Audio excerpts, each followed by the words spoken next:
Antarctica दुनिया का एक ऐसा कॉन्टिनेंट है जिस पे अलग अलग कंट्रीज कब्जा करने की कोशिश कर चुके हैं, पर इनमें से कोई भी आज तक कामयाब ना हुआ। अंटार्कटिका पे ना ही किसी मुल्क का कब्जा है और ना ही कोई गवर्नमेंट है जो इसको चलाती है। यहाँ कोई भी कंट्री आकर अपनी रिसर्च कर सकती है। इस पर कब्जा ना होने की सबसे बड़ी रीजन यही है कि इतना ठंडा इलाका है। अंटार्कटिका का टेम्परेचर सर्दियों में -90 डिग्री सेल्सियस तक चला जाता है। कहानी की शुरुआत होती है दूसरी सदी में, जब पहली बार मारिनस, जो एक ग्रीक फिलोसोफर था, उसने बोला कि अगर नॉर्थ वाले हिस्से में जमीन मौजूद है तो उसके साउथ यानी कि उसके ऑपोजिट वाले हिस्से में भी जमीन मौजूद होगी। तब ग्रीक लोगों ने यह मानना शुरू कर दिया था कि दुनिया फ्लैट नहीं बल्कि दुनिया गोल है। असल में अंटार्कटिका आर्कटोस से निकला है, जिसका मतलब बियर है, जिसे लैंड ऑफ बियर भी बोला जाता है। इसके अलावा अंटार्कटिका को हेवन ऑफ मराइन एनिमल्स भी बोला जाता है, जिनमें वेल्स, सील्स और दूसरी तरह के पानी के एनिमल्स शामिल है। सबसे ज्यादा यहाँ पेंगुइन होते हैं, इसलिए अंटार्कटिका को लैंड ऑफ पेंगुइन्स भी बोला जाता है। 24 जून 1895 ये वो साल था जब 7 लोग शिप की मदद से अंटार्कटिका पहुंचते हैं। ये वो दिन था जब पहली बार इंसानों ने अंटार्कटिका पे अपना कदम रखा। सबसे हैरानी की बात यह है कि ये कॉन्टिनेंट जितना ठंडा है उसके साथ ही ये कॉन्टिनेंट उतना ड्राई भी है और यहाँ बारिश ना के बराबर होती है। बारिश हो भी जाए तो बारिश का पानी 1 सेकंड में जम जाता है। फिर भी अंटार्कटिका में दुनिया का 80% पानी साफ मौजूद है। साइंसदान अंटार्कटिका पे अपनी रिसर्च जारी रखे हुए हैं और हर रिसर्च से उनकी मुश्किलें और बढ़ती जा रही है। पर इसके अलावा भी अंटार्कटिका में तब से लेकर अब तक में ऐसे राज छुपे हैं जिसको सुनने के बाद आप यही बोलोगे,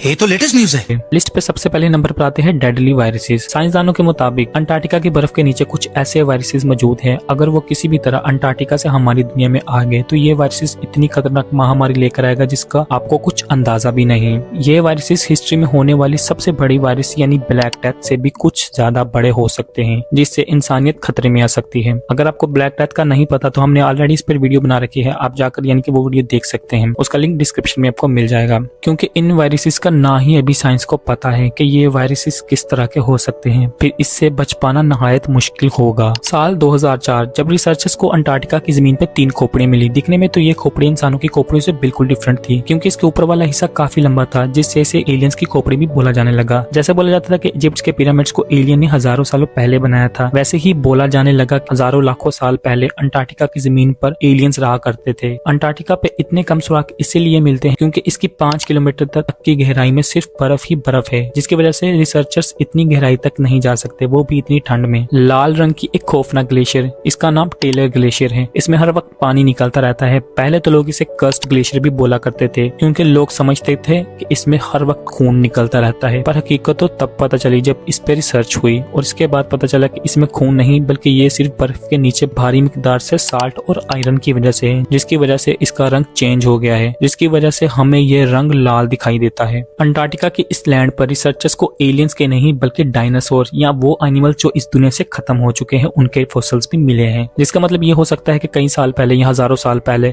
ये बर्फ का रेगिस्तान नहीं था बल्कि यहाँ पर हरियाली भी हो सकती थी, जो वक्त के टाइम के साथ साथ चेंज होकर एक बर्फ का मैदान बन गया। साल 2022 यानी 1 साल पहले जब अंटार्कटिका से गुजरते हुए एक क्रूज शिप के कप्तान ने वहाँ पे एक जेलीफिश को देखा, वो ये देखकर काफी हैरान थे और उसने अपने बाकी साथी को भी बुलाकर ये नजारा दिखाया। और इस जेलीफिश का साइज लगभग 35 फीट तक था। आमतौर पे इतनी बड़ी जेलीफिश बहुत कम देखने को मिलती है, जिसकी वजह से वो सारे हैरान थे और उसे देखकर लुत्फ अंदोज हो रहे थे। पर रिसर्च करने के बाद साइंसदान ये सोचने पर मजबूर हो गए कि ये जेलीफिश इतनी ऊपर क्या कर रही है, क्योंकि ज्यादातर जायंट जेलीफिश या फैंटम जायंट जेलीफिश समुद्र के निचले हिस्से में रहती है। माना जाता है कि अंटार्कटिका के लैंड के नीचे आज भी एलियंस की फ्रोजन शिप्स देखने को मिल सकती है, पर इतना गहरा खोदना बहुत ही मुश्किल होता है। अंटार्कटिका की बर्फ की लंबाई लगभग 5 बुर्ज खलीफा के मुताबिक हो सकती है। इतनी ठंड में इंसान ही नहीं बल्कि मशीन भी काम करना छोड़ देती है। कई तो लोग ये भी कहते हैं कि इसके अंदर दूसरी दुनिया का दरवाजे भी खुलते हैं, जिसे पोर्टल्स भी बोला जाता है, या दूसरी दुनिया से मुराद वो दुनिया भी हो सकती है जिसको हम कभी सपने में भी नहीं सोच सकते। साइंसदानों को कुछ ऐसे भी फॉसिल्स मिले हैं जो पौधों की मदद से खुद को जिंदा रखते हैं, तो कहीं ना कहीं हम ये भी मान सकते हैं कि शायद आज भी अंटार्कटिका के लैंड के नीचे कुछ पौधे जिंदा हों, जिन्होंने खुद को अपने एटमॉस्फेयर के हिसाब से खुद को बचा लिया हो